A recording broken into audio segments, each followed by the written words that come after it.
আজকে এই ভিডিওতে দেখাবো ছোট থেকে বড় যে কোনো ধরনের সিলিং লাইট খারাপ হয়ে গেলে খুব সহজেই কিভাবে সেগুলোকে রিপেয়ারিং করতে হয়।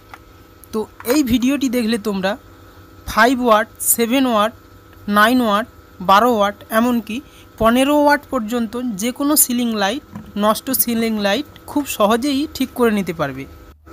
এই ধরনের লাইটগুলো মূলত দুটি কারণে নষ্ট হয়ে যায়। এর ভেতরে থাকা লাইট প্লেটটি অথবা এর যে ড্রাইভার সার্কিটটি রয়েছে এই ড্রাইভার সার্কিটটি খারাপ হয়ে যায়, যার জন্য লাইটগুলো জ্বলে না।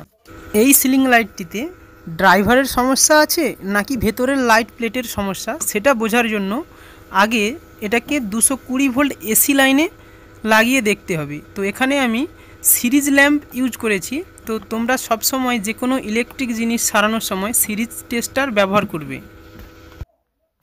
দেখতে পাচ্ছ লাইটটি কোনোভাবেই জ্বলছে না। এখন প্রথমে যে কাজটি করতে হবে, এই ড্রাইভার সার্কিটটিকে খুলে ভালো করে এর ভোল্টেজ, আউটপুট ভোল্টেজ আছে কিনা চেক করে নিতে হবে। তার জন্য ড্রাইভার সার্কিটটি খুলে নিচ্ছি।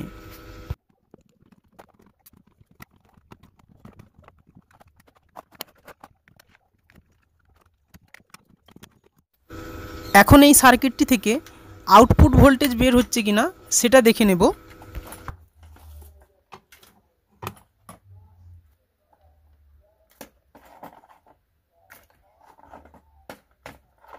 দেখতেই পাচ্ছ সার্কিটটিতে 80 থেকে 90 ভোল্টের মতো আউটপুট ভোল্টেজ কিন্তু শো করছে, অর্থাৎ এই ড্রাইভার সার্কিটটি ভালো রয়েছে। তাই এটাকে যেভাবেই খুলেছিলাম ঠিক সেভাবেই এটাকে লাগিয়ে নেব। এখন আমাদের এই সিলিং লাইটের ভেতরে থাকা লাইট প্লেটটিকে চেক করতে হবে। সেই লাইট প্লেটটি সমস্যা থাকার কারণেই কিন্তু এই লাইটটি জ্বলছে না। এবার লাইটটিকে খোলার জন্য এখানে একটি সকেট দেখতে পাচ্ছ, যেখানে LN লেখা রয়েছে। সকেটটির লেখা ঠিকঠাক দেখে এর ড্রাইভার সার্কিটটিকে আলাদা করে দিতে হবে লাইটটি থেকে, এবং লাগানোর সময় এই লেখাগুলো দেখেই কিন্তু এটাকে আবার লাগাতে হবে সেমভাবে।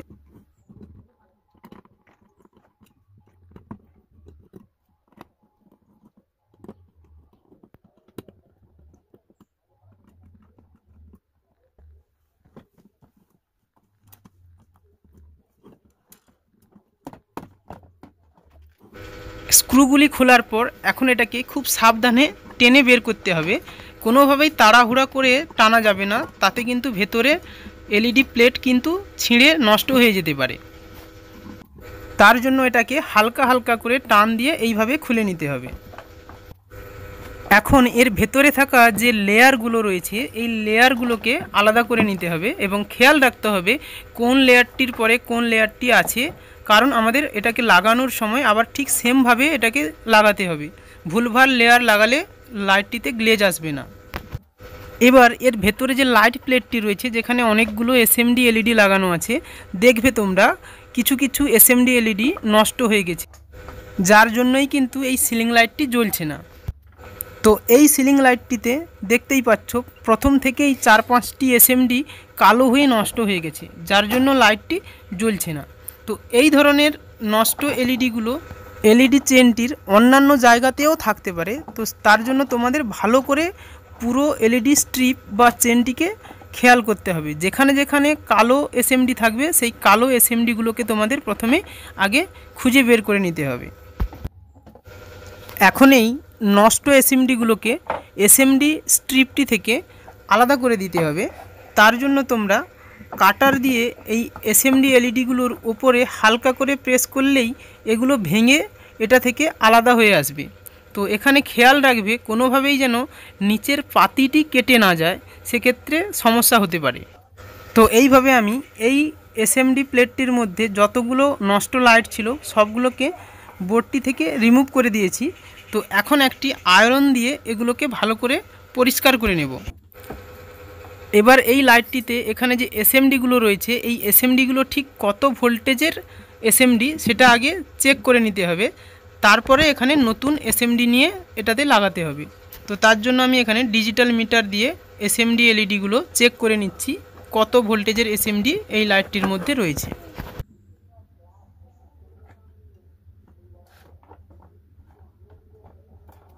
SMD লাইটটি ফুল ব্রাইটে জ্বলছে। তো এখন দেখব ডিজিটাল মিটারটিতে ভোল্টেজ কতটা শো করছে।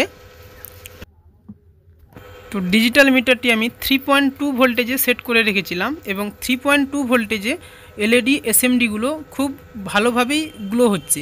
তো এটা থেকেই বুঝে নিলাম যে এই এসএমডি প্লেটটির মধ্যে 3 ভোল্টের এসএমডি লাগানো রয়েছে। এখন এই লাইটটিকে ঠিক করার জন্য কিছু নতুন এসএমডি লাগবে 3.2 ভোল্টেজের। তো এই ধরনের এসএমডিগুলো তোমরা মার্কেট থেকে 2-3 টাকা দামে পার পিস হিসেবে পেয়ে যাবে, অথবা কোনো পুরনো লাইট প্লেট থেকেও তোমরা এই ধরনের এসএমডি খুলে এই লাইটটির মধ্যে লাগিয়ে দিতে পারো। এসএমডিগুলো লাগানোর সময় অবশ্যই এর প্লাস মাইনাস খেয়াল করে লাগাতে হবে, না হলে লাইটটি জ্বলবে না। সমস্ত এসএমডিগুলো আমি প্লাস মাইনাস দেখে লাগিয়ে নিয়েছি। এখন এটাকে চেক করব, তার জন্য সার্কিটের আউটপুট লাইন দুটির প্লাস মাইনাস দেখে এটার সঙ্গে লাগিয়ে নিচ্ছি।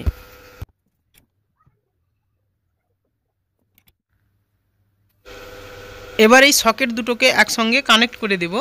তার আগে এই যে এল আর এন লেখা দুটি রয়েছে, এই লেখা দুটি দেখে আগের মতো করে এটাকে লাগিয়ে নেব এবং 220 ভোল্ট এসি লাইনে দিয়ে চেক করব আসলে লাইটটি জ্বলে কিনা।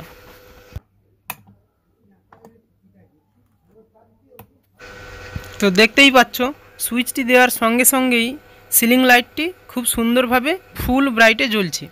ঠিক এইভাবেই তোমরা যে কোনো সিলিং লাইটকে খুব সহজেই ঠিক করে নিতে পারবে। তো এখন এটাকে যেভাবে খুলেছিলাম ঠিক একইভাবে এর লেয়ারগুলোকে একইভাবে রেখে আবার এটাকে আগের মতো করে লাগিয়ে দিলেই সিলিং লাইটটি আবার কিছুদিন ব্যবহার করা যাবে। তো লেয়ারগুলো অ্যাডজাস্ট করতে সমস্যা হলে তোমরা এই ধরনের মাস্কিং টেপও ইউজ করতে পারো।